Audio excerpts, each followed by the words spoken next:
Hello, and thanks for joining me on another episode of Leadership Bits where every bit counts. This time, I want to talk to you about my very simple calendar refresh reset, which I think you're going to find very valuable. What am I talking about?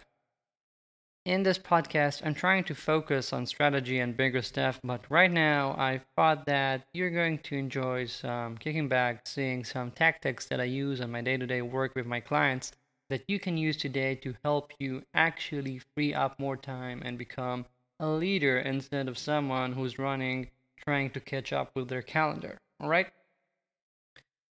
What is the calendar reset?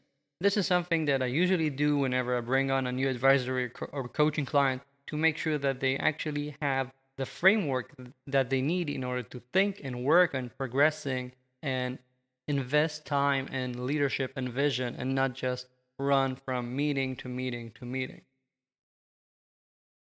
Our goal is to get big blocks of free time that you can allocate for yourself. Now, let's work backwards to get there.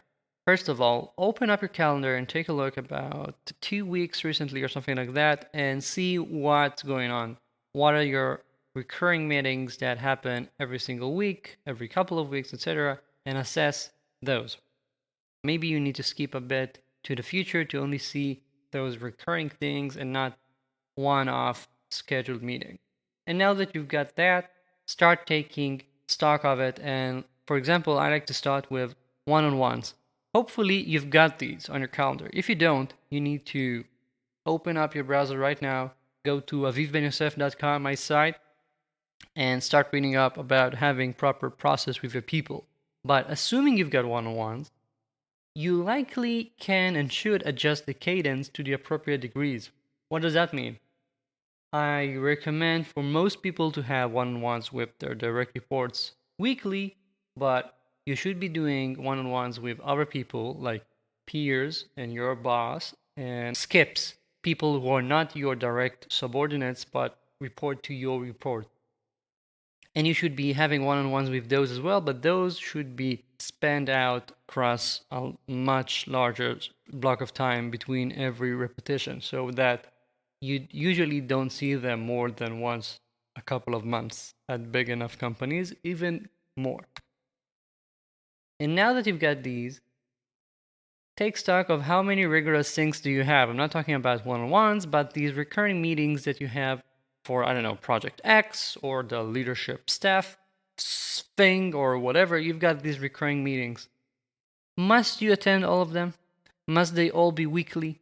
Must they all have this big of a forum? Even if you still have to go to that meeting, if you can make sure that less people are in the meeting, those meetings are likely to be faster and shorter, which is what we're looking for. All right, so take stock of all your syncs and whatever, and consider whether you should be changing the cadence of some of them to repeat only every 2 weeks or stuff like that, and make sure that you really have a reason to be in all of them.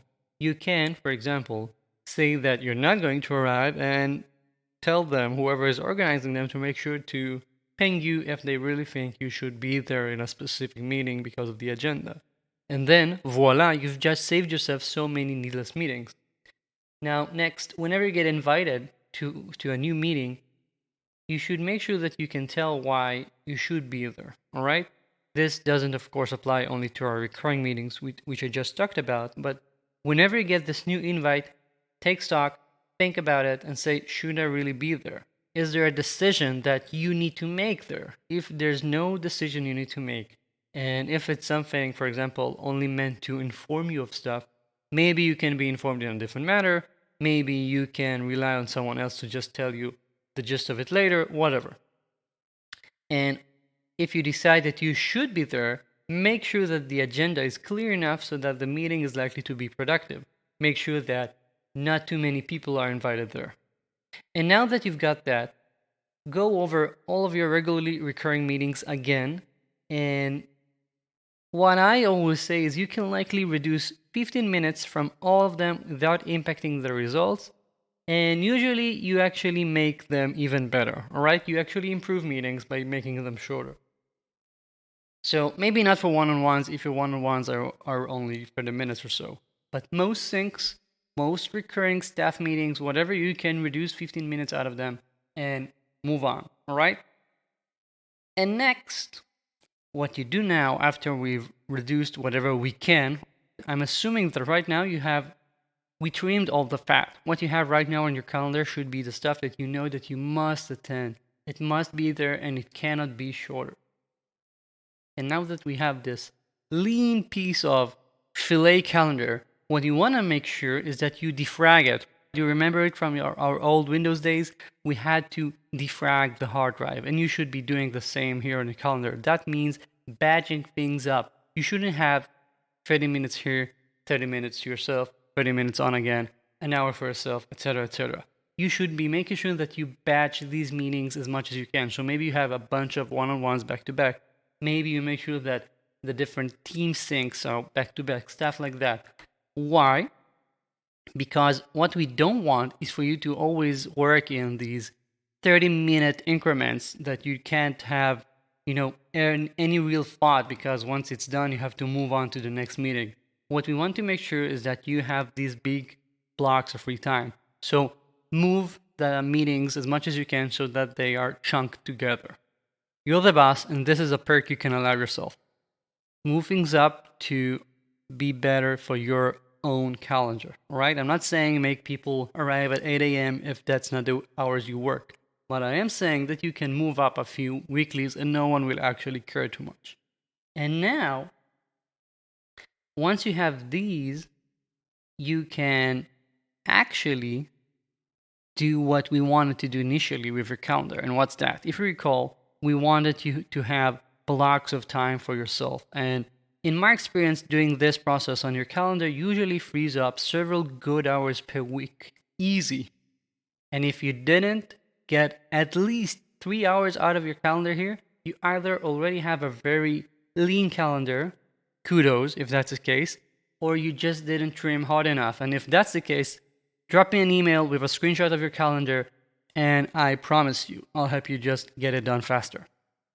Now, once we have this free time, get these chunks that you now freed up and allocate them. You can't leave all of your chunks free, because if they're free, someone is going to send you an invite for it. What we want to make sure is that you have at least some of your time blocked out. All right, I'm not saying block out everything else, because you need to be available for the team, I'm guessing. But do make sure that you have what I really think that you should be aiming for is about 2.5 hours, 3 times a week at least, that you have this time for yourself.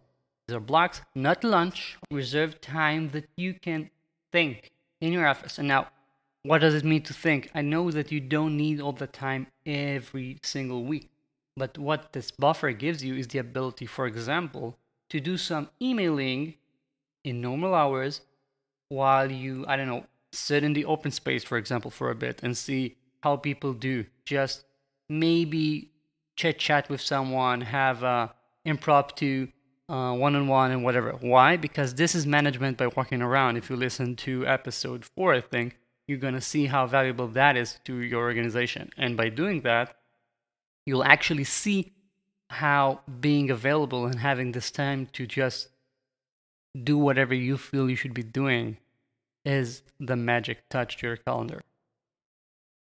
You should be watching over these blocks of time with the utmost care and attention, because you don't want to end up simply always canceling them and scheduling things instead of them, because that's not the way to go. I have a client that just started doing meatless Sundays. I'm not talking about meat that you eat, I'm talking about meetings. And now they have a day every week where they don't have any meetings. By the way, if you're not from Israel, we work Sunday to Thursday, all right? I'm not saying that they did something like not working on Saturday. Meatless Sunday here means that the first day of the work week, Monday for the rest of the world, is free. You don't have any meetings, and so you can actually have a day of work, and that's not just for the leadership, that's across the org, which I think is great. And again, I always believe in this trickle-down leadership. If you start having these blocks and people see whenever they want to invite you that you have this time that you cherish, they understand that they're expected and can do the same. And if they see how you block things up and how you make sure that you don't attend needless meetings, they know that it's okay for them to do it too. I love it when someone tells me, when I send them an invite and they tell me, you know what, I don't think I need to be there. It's not a decision I have any part of. Just send me the summary if you want it, and that's it. Because I don't want to waste anyone's time. If I'm in a meeting that I invited and people are pulling up their phones and not actively doing stuff, I know that I made a mistake. I don't want these kind of meetings. I want short, succinct meetings that result with decisions.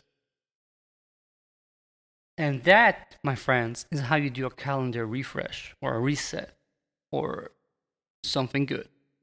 You need to make sure that you have this clean calendar that you like and that doesn't make you feel bad whenever you open it. I had a commander in the army that used to say that his calendar is like playing Tetris. He ends up with having all these rows filled. And that, I think, is a very big mistake. You don't want that.